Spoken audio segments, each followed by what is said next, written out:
que ya hemos utilizado en los laboratorios anteriores, en el 8 por ejemplo, ya la utilizamos. Es una mesa que tiene una superficie que tiene orificios en toda la superficie. ¿Esto para qué es? Para que nosotros podamos inyectar aire a través de una aspiradora en inversa, podamos inyectar aire y ese aire salir por todos estos orificios que hay en la superficie de la mesa y formar un colchón de aire. Aparte de la mesa con el colchón de aire, vamos a utilizar este disco que ya lo utilizamos en el laboratorio 8, ¿se acuerdan? Y ese disco va a ir sobre la mesa y con el colchón de aire. Pero al disco esta vez le vamos a agregar un eje, que es este de acá. Este eje se lo agregamos. Es un agregado que le podemos fijar con unos tornillos. Y el eje va a estar agregado justamente para poder utilizar esto, que es una espiral metálico que utilizamos como resorte de torsión. Y este resorte de torsión funciona análogamente a lo que funciona un resorte lineal. ¿Cómo funciona? Nosotros, cuando lo colocamos en el sistema, vinculamos un extremo, el centro de la espiral del resorte de torsión, al eje del sistema. Y el otro extremo lo colocamos a un punto fijo de la mesa. ¿Ven? Yo acá lo enrosco a este punto fijo, que es una varilla que está adosada a la mesa.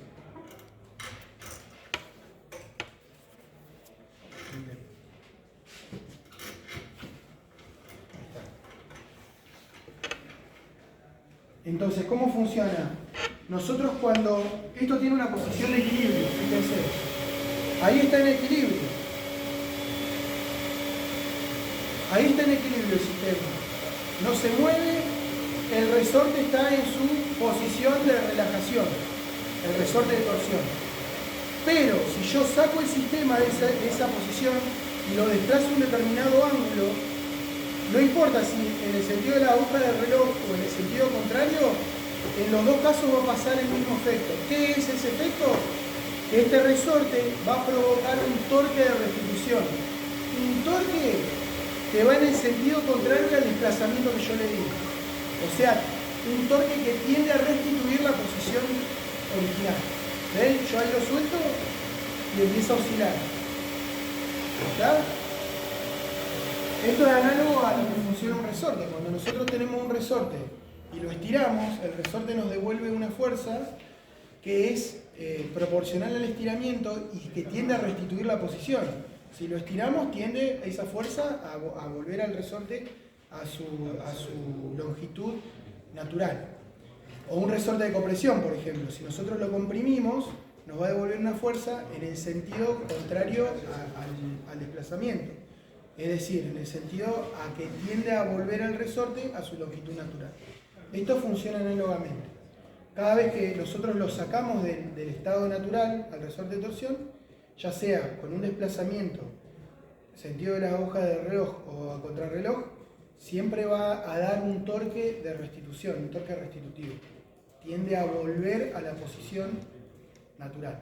¿Está bien? ¿Alguna pregunta sobre el equipamiento?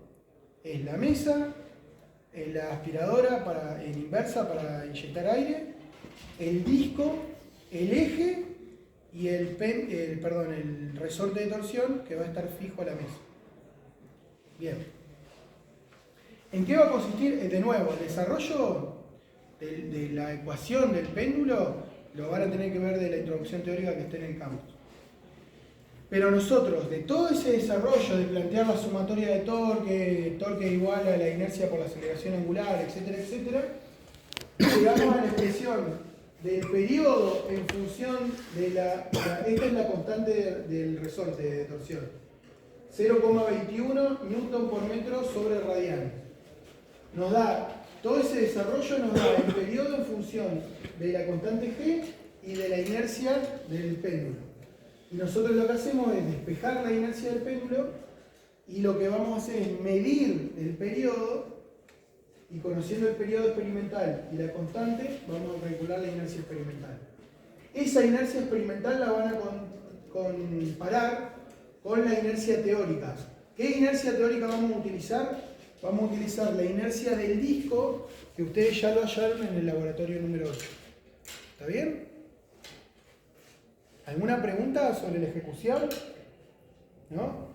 Un detalle no menor es que esta inercia experimental, en la inercia nosotros teórica vamos a estar teniendo en cuenta solo el disco. En la inercia experimental no solamente va a estar oscilando el disco, sino que también va a estar involucrada en el movimiento el eje. Entonces acá va a haber algo más de inercia en la realidad de la que yo estoy teniendo en cuenta en la inercia teórica. Por ende, estos dos valores no nos van a dar iguales. ¿Está bien? La primera causa por la cual no dan iguales es que en la realidad, en la experiencia, en el experimental, yo también tengo inercia de este eje. Es menor, es mínima, porque esto es de aluminio, está todo más concentrado cerca del eje de giro, pero existe. ¿Está bien? Bien, ¿alguna pregunta? Bueno, finalmente ustedes ahí en la guía les van a mostrar cómo vamos a medir. Vamos a medir 3 veces el periodo, pero no lo vamos a medir solamente el tiempo de un periodo. Vamos a medir el tiempo de 5 periodos y ese número lo vamos a anotar y en la guía después les dice que lo dividan por 5 y una vez que tengan los 3 valores de periodo experimental, lo promedian. ¿Está? ¿Lo hacemos? ¿Alguna pregunta? ¿No? Bien. Vamos a medir con un cronómetro del celular. Entonces, yo lo voy a sacar del equilibrio, el sistema va a empezar a oscilar y Fede va a medir 5 oscilaciones, el tiempo de 5 oscilaciones.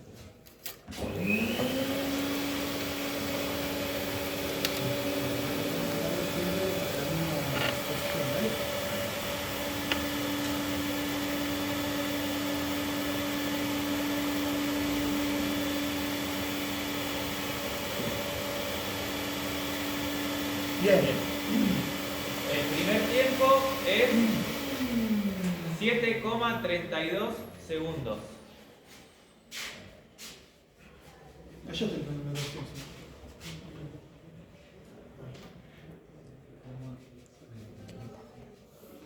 Bien. Vamos con el segundo.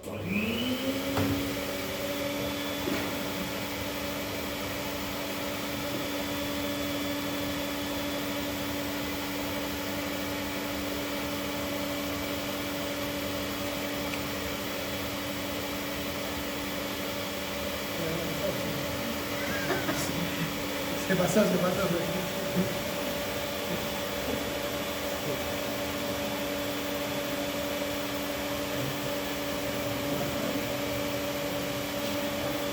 Bien.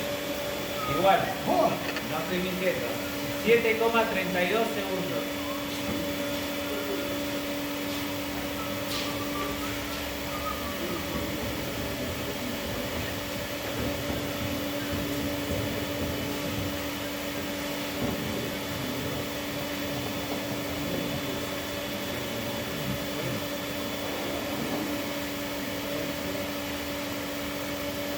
Bien.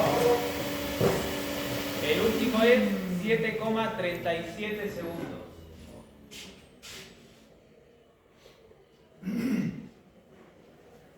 ¿Está bien? En la guía después le explica bien. Estos tiempos los vamos a dividir por 5 para hallar el tiempo de un periodo y con esos 3 valores, que son 3 periodos medidos, vamos a hallar un periodo promedio. Ese periodo promedio es nuestro promedio experimental y es el que vamos a utilizar acá en la fórmula para que junto con el periodo y la constante, que es 0,21 Nm sobre radianes, podamos hallar la inercia experimental. Es simple la resolución. Vea así toda la parte teórica donde está el desarrollo para llegar a estas expresiones. ¿Está bien? ¿Alguna pregunta? ¿No? ¿Pasamos al segundo? Bien. Dale. Ah, sí.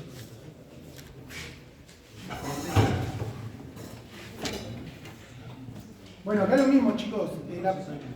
Ah, perdón.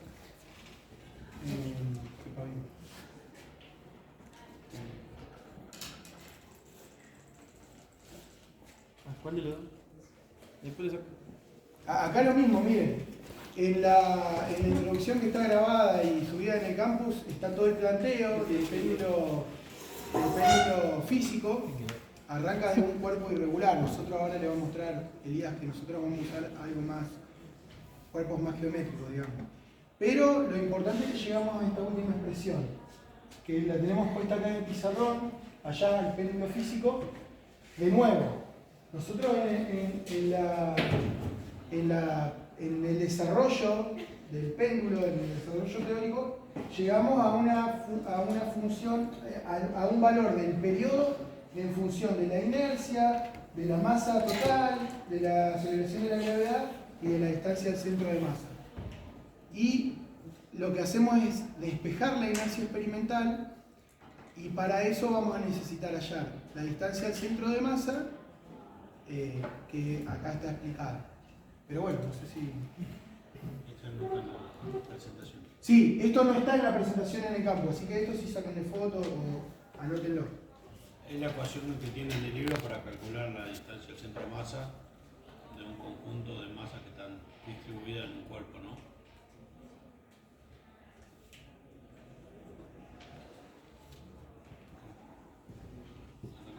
Sí. Bueno, chicos, para esta experiencia, si bien ahí Jesús al principio le mostró una foto, un péndulo físico, es la descripción de un elemento que oscila respecto a un punto, ¿está?, que no pasa por el centro de masa, ¿está?, y no existe fuerza externa, por lo tanto, lo único que provoca el movimiento oscilatorio después que se saca de la condición de reposo es la distribución de masa y la componente del peso de la distribución de masa, ¿no?, del objeto, del cuerpo rígido. Para eso nosotros tenemos acá un péndulo que va a ser simulado a través de esta varilla y dos cilindros de cobre, ¿está? De cobre. Lo que va a permitir a nosotros es, la varilla va a tener una determinada longitud, vamos a calcular la inercia de la varilla por sí sola, y después vamos a tener estas dos pesas, los dos cilindros, que si ustedes ven tienen un tornillito adelante, nos permiten a nosotros variar la configuración o la posición del centro de masa de nuestro péndulo físico, ¿está? Observen ahí que nosotros tenemos la masa de arriba está cercana al punto de giro, ¿está?, y la masa de abajo está alejada, ¿está? Por lo tanto, si analizamos un poquitito, la varilla, el centro de masa de la varilla va a estar en el centro de giro, ¿no? O va a ser coincidente el centro de masa de la varilla con el centro de giro del péndulo. Pero la de los cilindros va a estar desplazada por Steiner, ¿está? Lo vimos en la clase anterior. Hacia arriba va a estar un cilindro, hacia abajo va a estar otro. ¿Por qué decimos hacia arriba y hacia abajo? Porque cuando ustedes, si es que vieron el PowerPoint, se dan cuenta ahora, si no, la masa de arriba respecto a la masa de abajo, respecto a este punto, uno de las distancias al centro de masa tiene que ser negativa, si no, no nos va a dar bien en la experiencia, ¿no? Si nosotros tenemos la masa superior cerca del punto de giro y la masa inferior alejada del punto de giro, ¿en qué posición ustedes creen, siendo las masas iguales, se encontraría el centro de masa de nuestro péndulo? ¿Ninguno? Estaría por este lado, ¿no? Sería que si yo lo desplazo para este lado, el centro de masa generaría la componente del peso, restituiría al péndulo la posición vertical y se pasaría, ¿no? Y generaría el movimiento ondulatorio, ¿no?, oscilatorio. ¿Está? Entonces, para eso lo que nosotros vamos a tener, el péndulo va a ser la barra con los dos cilindros de metal. Vamos a estar adosados a un sensor de movimiento rotacional, ¿está? Esto lo que va a permitir es cuando nosotros lo desplacemos a una determinada posición angular a nuestro péndulo o a nuestro cuerpo, va a permitir registrar esa oscilación en la computadora a través de la interfaz GLX Explorer en desplazamientos angulares y tiempos. ¿Está? Ya hemos trabajado con otros sensores similares. Este sensor de rotación está vinculado a la interfaz GLX Explorer y a través del software Capture registramos a través de una serie de datos el movimiento oscilatorio del péndulo. ¿Está? Ahí lo que estamos viendo acá en la pantalla. ¿Está? ¿Hay alguna duda con el equipamiento? ¿No? Bueno, ahí para aclarar, en la presentación no se encuentra la fórmula de la distancia del centro de masa y únicamente nosotros en la presentación pusimos la inercia de la barra y la inercia de cada cilindro. ¿Está? Ustedes tienen que llegar a resolver y llegar a la ecuación final, que la inercia experimental, bueno, esa es la inercia experimental, a la inercia teórica del cilindro, ¿no? Sí, sí. Del péndulo. Perdón. Acá fíjense que para hallar la inercia experimental vamos a necesitar la masa total, que va a ser la suma de la masa de la varilla y de los dos cilindros, la distancia al centro de masa, que la vamos a calcular, como recién les mostraba Elías, con ya lo que hemos visto en otras prácticas, ¿no? Esto ustedes ya lo deben haber visto en la práctica, lo deben haber visto en varios momentos de la materia. Y el periodo que lo vamos a medir con el gráfico que les mostrábamos recién, el gráfico que nos va a arrojar el sensor, que es posición angular en función del tiempo. Esa inercia experimental que hallemos la vamos a comparar contra la inercia teórica. La inercia teórica se halla como lo hemos visto hasta ahora, con la suma de las inercias de cada cuerpo que lo compone, pero teniendo el cuidado de que a algunos cuerpos le vamos a tener que aplicar Steiner y a otros no. A la varilla no le tenemos que aplicar Steiner porque justo su centro de masa está coincidente con el centro de giro, pero a los cilindros sí. Ahí tienen la fórmula de la barra, del momento de inercia de la barra, la fórmula del momento de inercia de cada uno de los cilindros y después la fórmula general donde está todo, ¿no? La suma de todo. ¿Se entendió?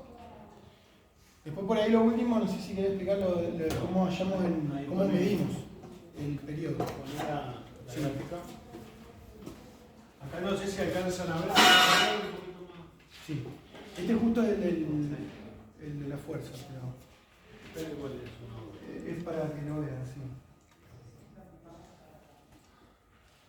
¿Qué es lo que nosotros vamos a obtener con el software? Una gráfica de este tipo, que va a ser tiempo, desplazamiento angular, para nuestro caso, ¿no? Esta gráfica ondulatoria se va a ir repitiendo en el tiempo a través de un periodo, ¿no? Vamos a tener un periodo que va a ser un ciclo de 180 grados.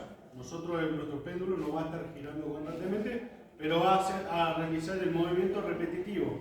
¿Está? No sé si me logro explicar. Entonces, al realizar el ida y vuelta, que va a ser el θ positivo, el θ negativo, ¿está? De nuestro periodo de oscilación, esto sería, se desplaza desde esta posición hasta la otra posición, este camino, ¿no? De la gráfica. Cuando vuelve, volvemos a estar en el punto cero y se desplazó en el tiempo.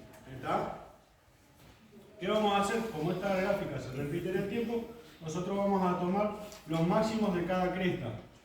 ¿Está? Vamos a tomar 6 máximos y vamos a hacer la diferencia entre el uno respecto al otro, ¿no? ¿Qué significa?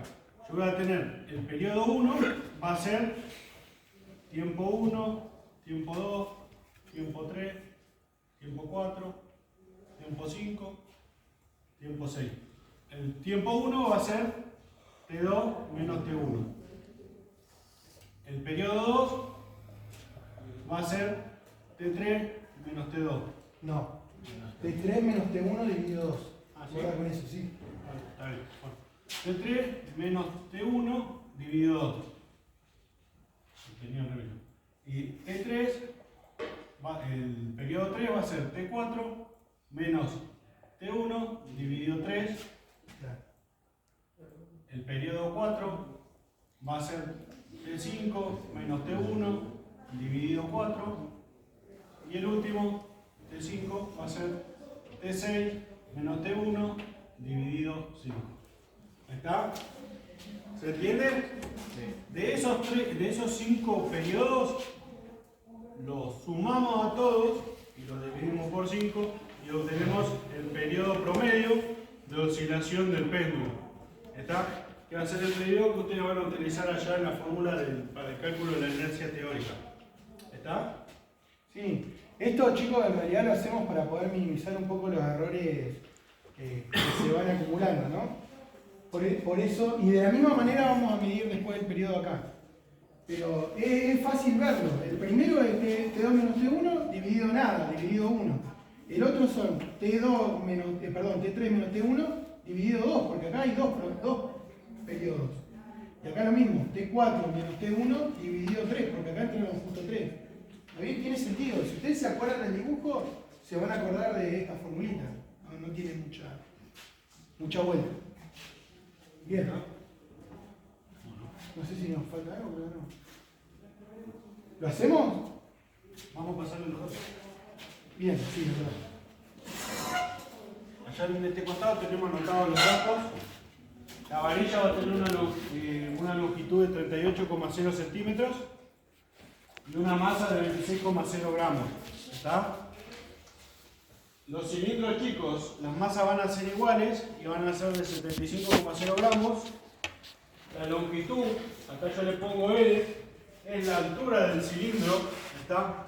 Ahí en la presentación van a tener la inercia del cilindro, que va a estar compuesta por la longitud del cilindro y el radio interior y el radio exterior, si ven ahí la ecuación. ¿Está? Cuando calculen esa ecuación, lo que estamos planteando es que este cilindro se encuentra rotando respecto a un eje que pasa por el centro, o sea, un eje que pasa acá, perpendicular. ¿Está? Estaría ubicado en la posición de, por ejemplo, nuestro tornillo que ajusta la masa. ¿Está? ¿Se ve? Por lo tanto, nuestro cilindro estaría girando, si este fuera la longitud del cilindro, estaría girando de esta forma. ¿Está? ¿Qué tenemos que hacer? Trasladar ese eje de rotación del centro de masa a el de nuestro sistema o de nuestro péndulo. Para eso vamos a tener el alto o la longitud del cilindro son 2,0 centímetros, el radio interior es 4,0 milímetros y el radio exterior 12,5 milímetros. ¿Está? Después, bueno, estas mediciones, como lo estuvimos tocando, lo tenemos que cambiar. Sí. Fíjense que dependiendo de qué tan alejado esté nuestro centro de masa de este péndulo, ¿no? Del punto de rotación, el péndulo va a tener como diferentes periodos de oscilación. ¿Está? Por ejemplo, si ponemos las masas bastante alejadas del centro de giro, nuestro centro de masa va a estar cercano al punto de rotación del péndulo. ¿Está? Si ustedes observan, fíjense el periodo de oscilación del péndulo. Vieron que se ve bastante bajito, ¿no? Si nosotros una de las masas la acercamos mucho y la otra la alejamos bastante, nuestro centro de masas va a estar ubicado aproximadamente por la mitad, ¿no? Si nosotros lo desplazamos, fíjense que el periodo de oscilación del péndulo cambió bastante y significativamente, ¿no? Por ejemplo, ahora saco una de las masas, fíjense cómo cambió el periodo de oscilación del péndulo. ¿Qué estamos diciendo con el periodo de oscilación? Es cuánto tarda en realizar un movimiento ondulatorio, ¿no? Completar una vuelta, tendría que decirse. ¿Está? Si nosotros pusiéramos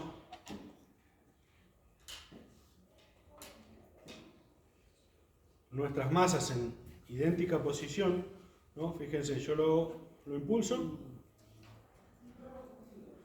y ya prácticamente deja de ser un péndulo y termina realizando un movimiento circular, ¿no? Ya no oscila. ¿Se ve? Así que bueno, depende de la configuración que nosotros tenemos de las masas, va a darnos nuestro centro de masa y nos va a variar nuestro periodo de oscilación del péndulo. Bueno, vamos a hacer las mediciones de las distancias del centro de masa de cada una de las masas. Ahí está.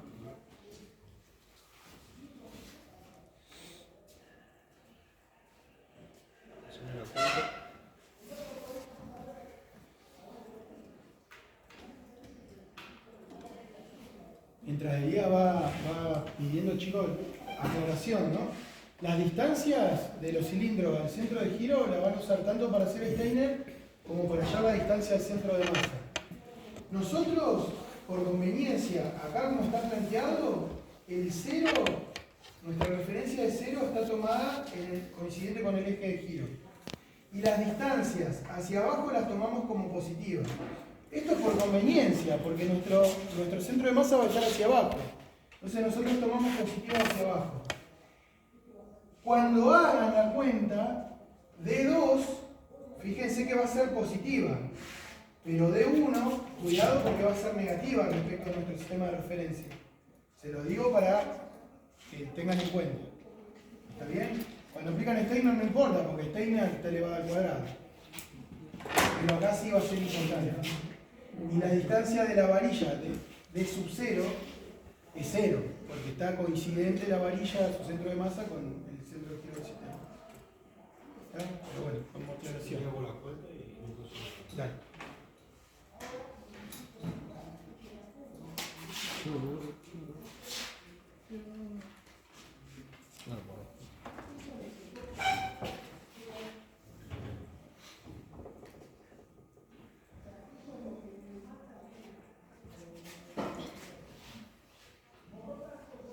Bueno, la distancia de 1, y si ven la foto, es la distancia de la pesa superior al centro de giro de nuestro péndulo, es de 5 centímetros. ¿Está?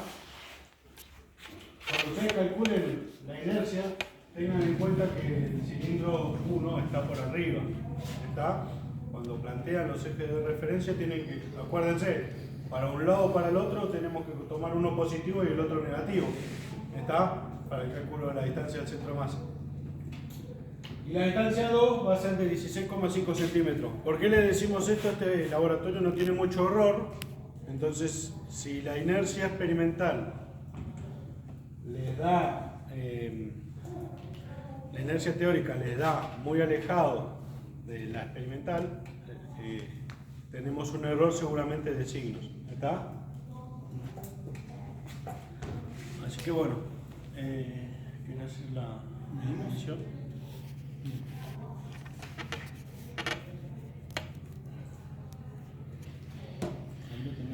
Sí, bien. Voy a poner Clic derecho, configuración pantalla. Sí, sí.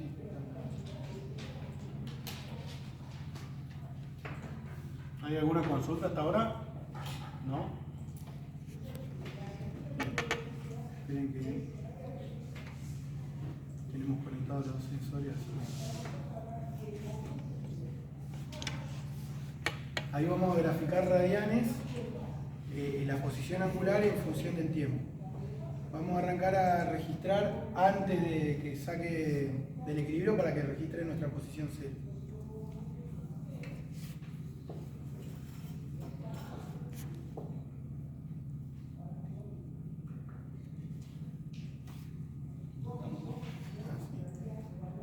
Bueno, fíjense que a simple vista se ve bastante bien, ¿no?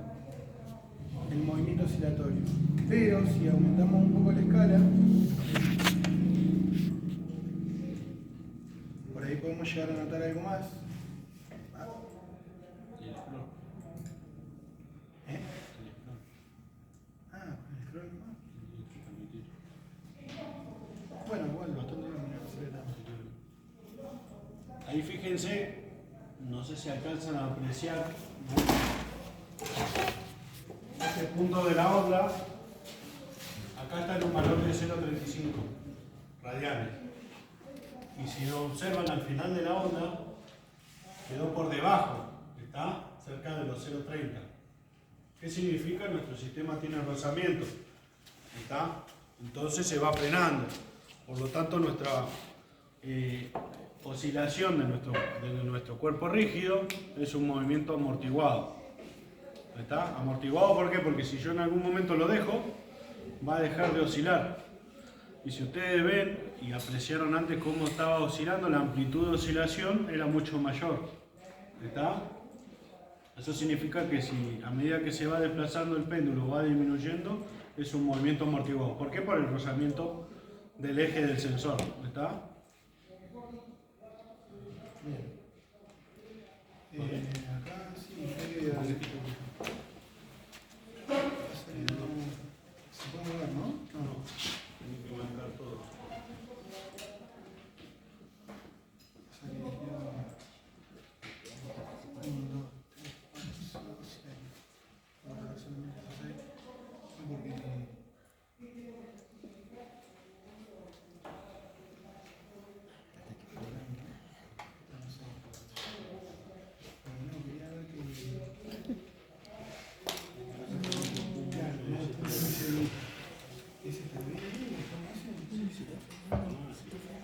Una hora entera viendo esto.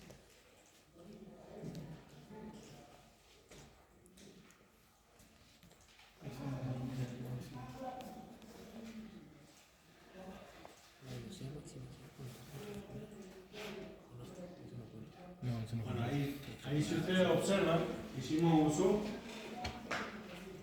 En 6 oscilaciones fue disminuyendo bastante o significativamente la amplitud. ¿Está?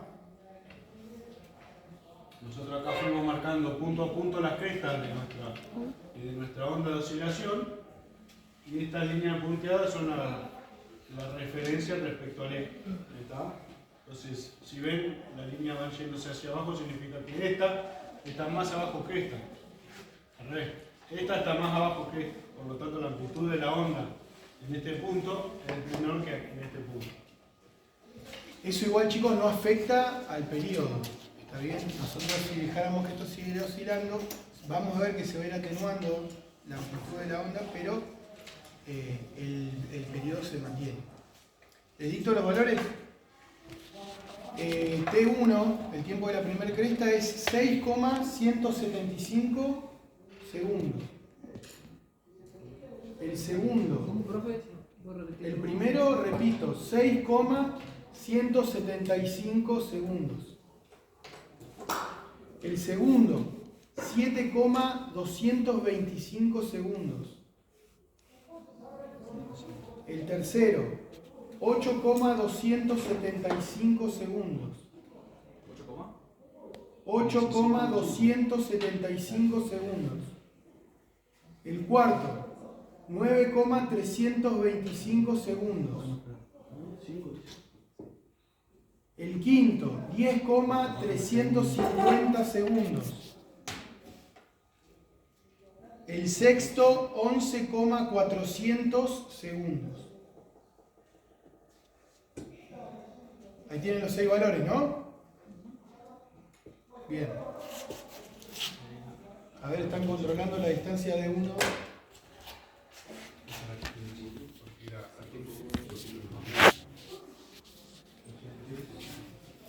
Chicos, acá le corregimos.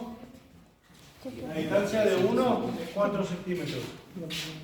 Está la distancia de arriba al de abajo es 4 centímetros.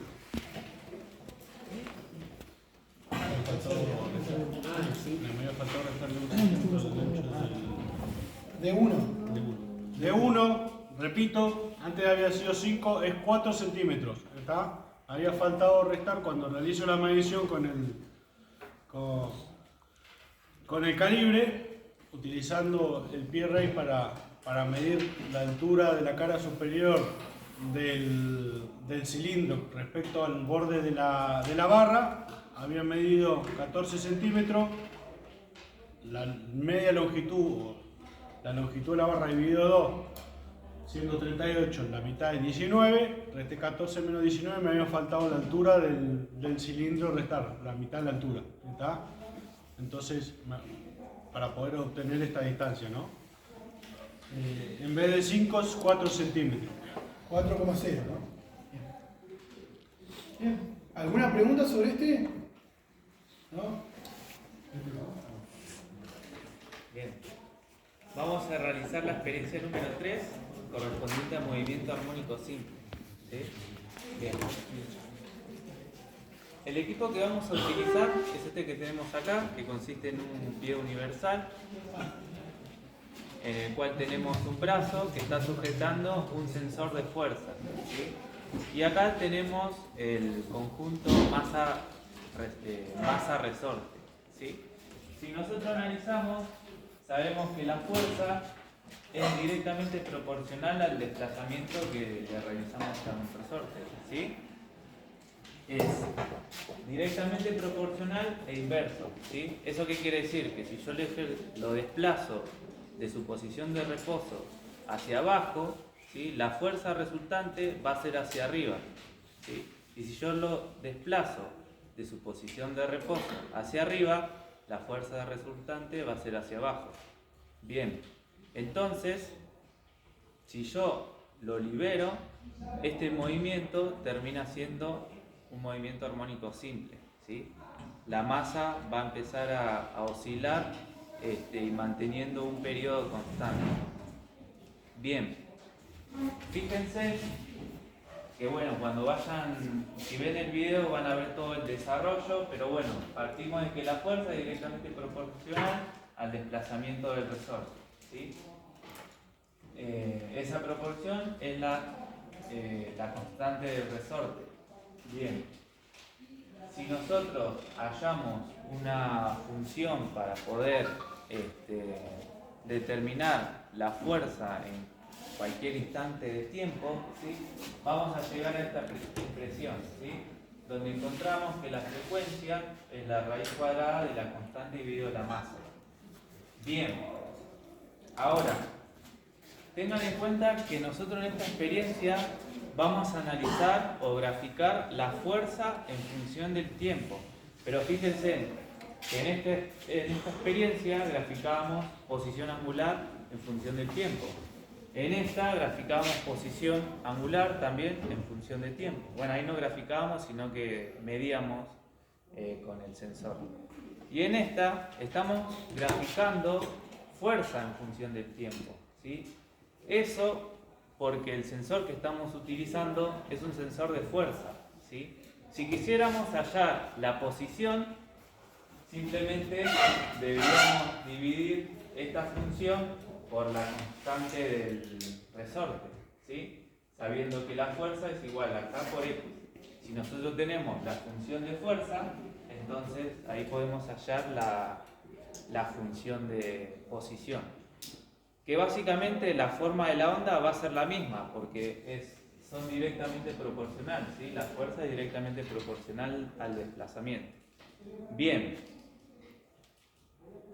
Fíjense que cuando hacemos toda la expresión llegamos a este resultado, ¿sí? Y conociendo que la frecuencia angular es 2pi sobre el periodo, podemos determinar el periodo teórico. Bien, tengan en cuenta que acá ya está escrito, pero en muchas comisiones anteriores siempre se olvidan agregar el efecto de la masa. Fíjense que este movimiento se da en el eje vertical, ¿sí? Por lo tanto, el peso que tiene el resorte genera un efecto que si no lo tenemos en cuenta no vamos a agregar error en la medición, ¿sí? Es por eso que para poder tener en cuenta el efecto del resorte agregamos a la masa colgante 1/3 de la masa del resorte, ¿sí? No se olviden de este paso que es bastante importante, ¿sí? Bien, una vez que tengamos el periodo teórico, vamos a compararlo con el experimental. ¿Cómo vamos a hallar el experimental? De la misma forma que lo hallamos con el péndulo físico, ¿sí? Vamos a graficar la función de fuerza en función del tiempo y vamos a analizar su periodo, ¿sí? Como sabemos que hay una proporción, el periodo se va a mantener también para la posición en función del tiempo, posición angular en función del tiempo, ¿sí? Por lo tanto, de esa forma tendríamos un promedio, ¿sí? Cuando realizábamos los 5 periodos, realizamos un promedio y ese va a ser el periodo experimental. que luego vamos a comparar con el periodo teórico, ¿sí? El equipamiento, repasamos, tenemos un pie universal con un brazo, ¿sí?, que sujeta el sensor de fuerza, marca Pasco, y tenemos acá el sistema masa-resorte, ¿sí? Este sensor está conectado a la GLX Explorer y a través de la computadora con el software Pasco, ¿cómo era? Capture, Capstone,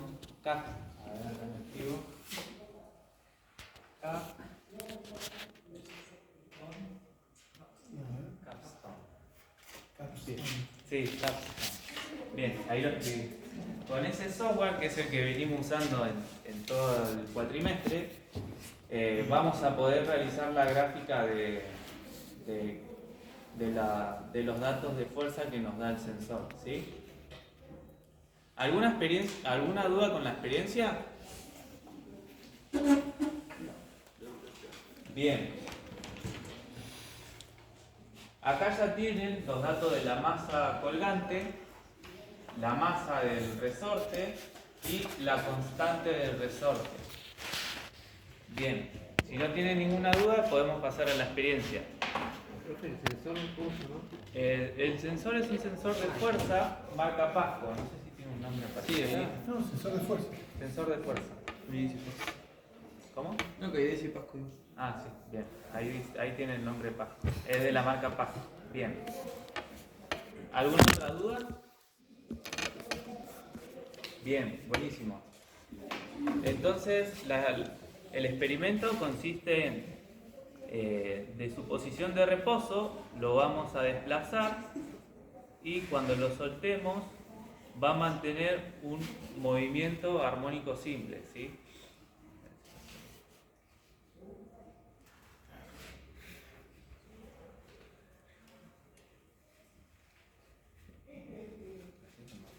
¿La logramos?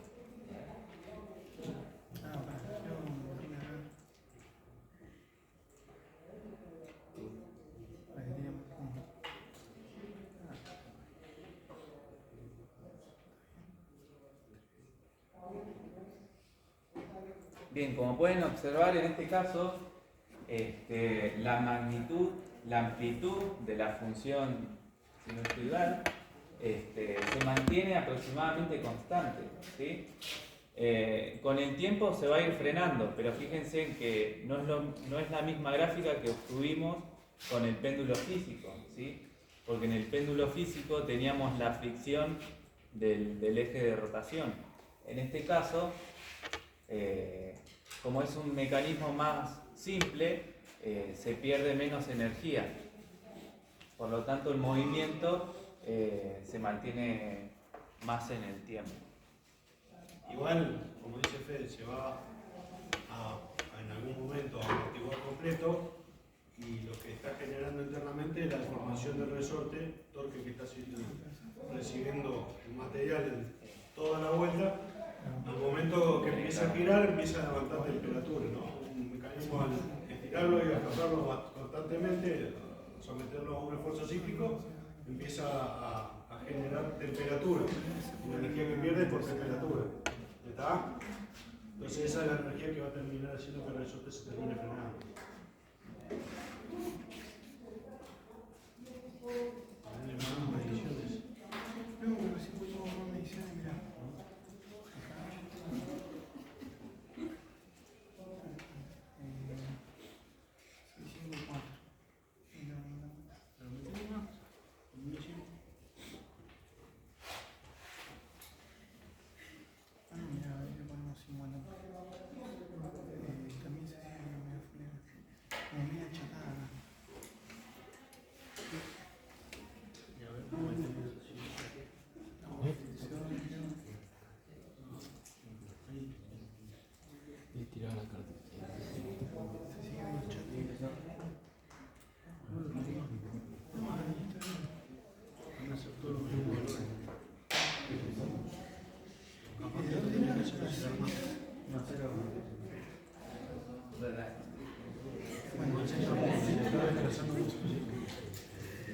Creo que es porque están tocando la mesa.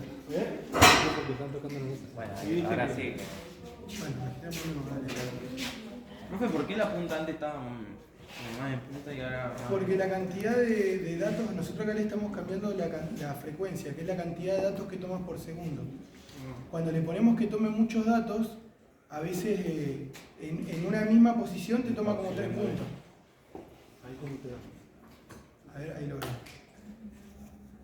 Ah, ya más lindo, mirá. Está con 25 Hz, pero está bien. Bien. Sí, usemos esto. 1, 2, 3, 4, 5,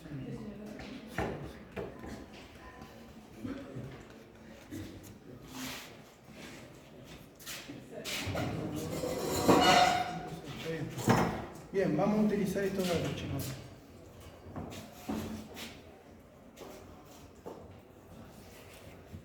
Mierda, ¿cuál elegí? Ibrahim, ¿no? Sí.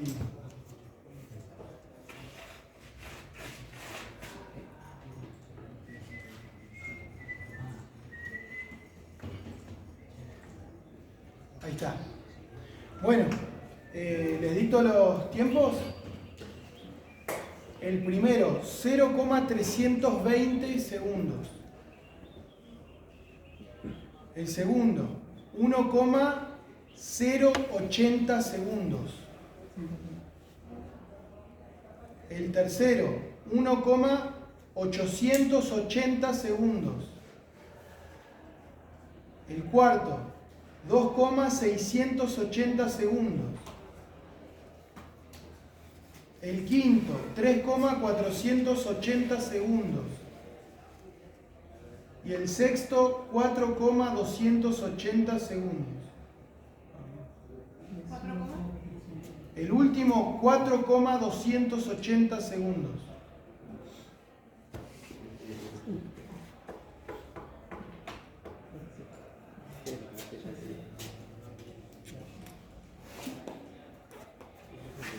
Y profe, el primero, ¿cómo es? El primero, 0,320 segundos. Dicte. Repito todo, pero rápido, escuchen. 0,320, 1,080, 1,880, 2,680, 3,480, 4,280. Bien, todo en segundo. Bien, chicos, ese es el último laboratorio de la materia. ¿Aplaudimos?